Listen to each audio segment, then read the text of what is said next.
임대사업자가 줄파산한다. 빌라 전세 시장이 붕괴됐다. 여러분 이 말이 사실일까요? 일단 말입니다. 이 지표를 먼저 한번 보시죠. 전세 보증 가입 기준 전세가율입니다. 이거 90%로 정했습니다. 5월부터 말입니다. 전세가율이 100%에서 90%로 낮춰집니다. 예, 현행은 100%였거든요. 예, 전세가율이 100%가 돼도 예, 쉽게 말하면 전세 보증 가입이 가능했습니다. 그런데 이제는요. 예, 100%가 되면 전세 보증 가입이 불가능합니다. 적어도 90%까지는 예, 돼야 된다. 그러니까 90%니까 쉽게 말하면 전세가율이 매매가의 한 90% 정도는 괜찮다 이거예요. 예. 그러나 90%가 넘어서면 이제는 전세에 대한 보험 가입이 안 된다는 이야기예요. 자, 이렇게 되면 여러분 임대사업자들 괜찮을까요?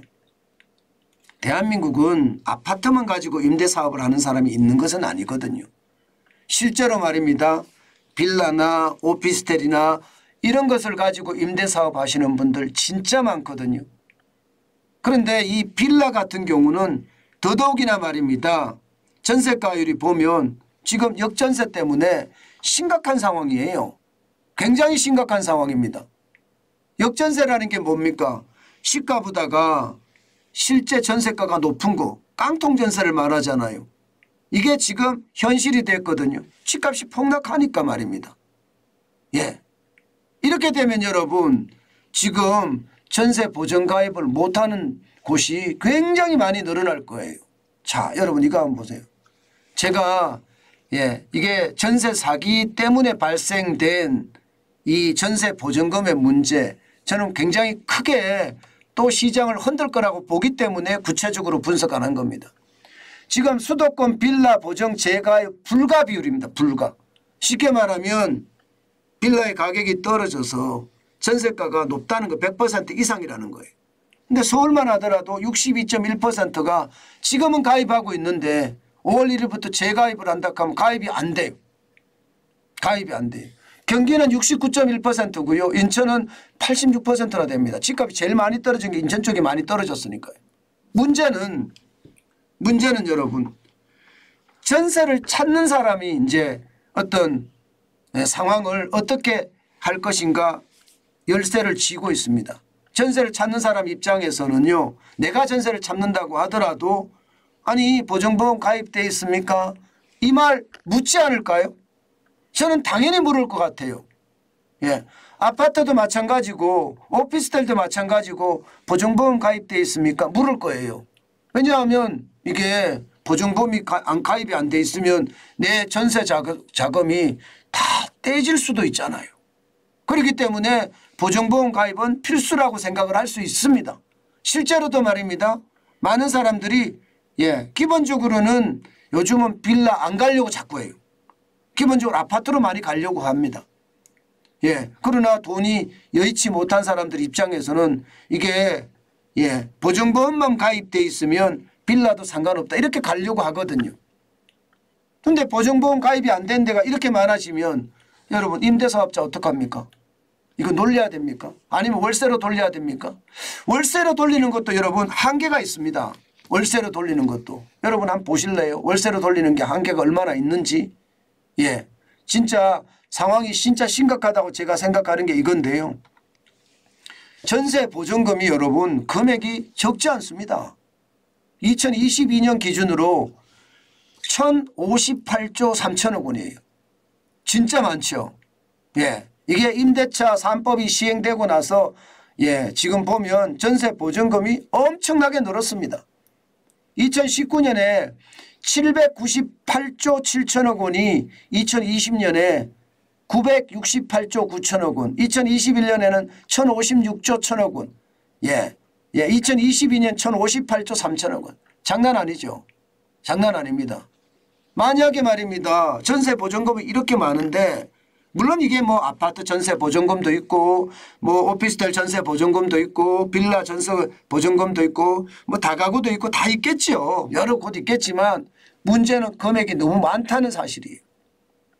저는 이런 지표만 볼 때마다 문재인 정부 진짜 나라 망쳤다 이런 생각합니다. 지금 말입니다. 이 모든 상황이 여러분 보세요. 지표에 나타나잖아요. 예, 지표에. 지금 2019년에 전세 보증금이 798억 7천억 원이었는데 2020년에 968억 9천억 원이잖아요. 장난 아니게 올랐잖아요. 임대차 3법 강행해서 이렇게 문제가 크게 발생을 했는데도 예, 저들은 반성의 기미는 없습니다. 오로지 말입니다. 예, 오로지 선동, 예, 프로파간다. 선전선동만 할 뿐입니다. 저는 그래서 참 답답해요. 답답해요. 자, 여기에서 제가 문제가 된다고 생각하는 것은 자, 전세 보증금을 돌려달라. 난 월세로 가겠다. 이것도 문제가 되죠.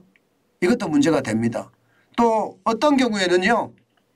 전세 보증금이 나는 월세로 안 가더라도 나 전세로 나 여기에 전세 안 있을래. 이렇게 돼도 문제가 생기는 거죠. 저는 이 문제가 어마어마하게 문제가 크게 지금 확대 발전이 될 수 있다고 생각합니다. 금액이 워낙 크니까. 이 중에는 여러분 이 중에는 예, 1058조 3천억 이 중에는 기본적으로는요. 기본적으로 뭐 내 돈 가지고 전세 보증금을 넣은 사람도 있을 거 아니에요. 그죠? 내 돈 가지고. 그러나 내 돈이 아닌 경우 있잖아요. 내 돈이 아닌 경우. 그리고 내 돈 일부와 예, 전세 자금 대출 일부가 그렇게 포함된 경우도 있잖아요. 저는 그 경우를 생각하면 진짜 섬뜩섬뜩합니다. 왜냐 하면 말입니다. 여러분 이거 한번 보세요. 전세 자금 대출 잔액 추이를 보면 국내 20개 은행만 집계를 했는데도 172조 5천억 원이에요. 와, 이것도 만만치 않죠. 이것도 만만치 않죠. 자, 그러면 여러분 생각을 해보세요. 이게 말입니다. 내가 가지고 있는 돈이 예, 사라지는 것은 뭐 은행에 어떤 충격을 주지는 않습니다. 그러나 전세 자금 대출은 이게 사라지면 은행에도 충격을 줍니다. 은행에도. 결국 말입니다.